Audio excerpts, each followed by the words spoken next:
வணக்கம் மக்களே, நான் உங்கள் ராம்ஜி. இன்னைக்கு நம்ம என்ன பார்க்க போறோம்னா, தமிழக வெற்றி கழகத்தின் சார்பாக சென்னையில் ஐடி விங் ஆலோசனை கூட்டம் நடைபெற்றது. அந்த ஆலோசனை கூட்டத்தில் ஒவ்வொரு தொகுதியிலும் 2 பேர்ன்ற பேரில் என் கடலூர் வடக்கு மாவட்ட சார்பாக எங்கள் மாவட்ட செயலாளர் என்ன ஒரு ஆளை பரிந்துரை செய்தார். அந்த அடிப்படையில் நானும் சென்னைக்கு வந்தேன். எப்படி அந்த காலை வச்சுட்டு வர முடியும் அப்படின்னு நினச்சி நானும் யோசிச்சேன். ஆனால் எப்படியோ வந்து சேர்ந்துட்டேங்க. ஆனால் அங்கே இருக்க கூட்டத்தெல்லாம் பார்த்தா எப்படா உள்ளார போகிறது அப்படின்னு நினச்சி பயந்துட்டு இருந்தேன். ஆனால் எங்கள் கழக நிர்வாகி எல்லாருமே நல்லா பாசமாக நண்பா நீங்கள் முதல்ல உள்ளார போங்க அப்படின்னு சொல்லி எல்லாம் வழி விட்டு இனி உள்ளார அனுப்பிச்சு விட்டாங்க. அதோட ஒரு பெரிய விஷயம் என்னன்னா, எங்கள் கழக பொதுச் செயலாளர் புஷானந்த் அண்ணா அவர்கள் வந்து தம்பி நீ முதல்ல சீக்கிரம் உட்கார சொல்லி ஒரு ஆளை கூட அனுப்பிச்சு விட்டு போய் என்னை நாற்காலியில் உட்கார வச்சாங்க. அது ரொம்ப ஒரு பெரிய சந்தோஷம். அதோட சாப்பிடும் இடத்துல எனக்கு நல்ல ஒரு ரெஸ்பான்ஸ் கொடுத்தாங்க.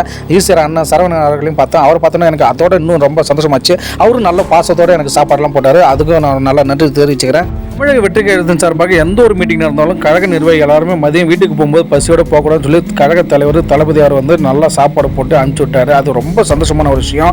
அது மட்டும் இல்லாமல் லயோலா மணி அண்ணன் கூடயும் அக்கா கூடயும் ஒரு ஃபோட்டோ எடுத்துக்கிட்டா அதுவும் ரொம்ப சந்தோஷம்.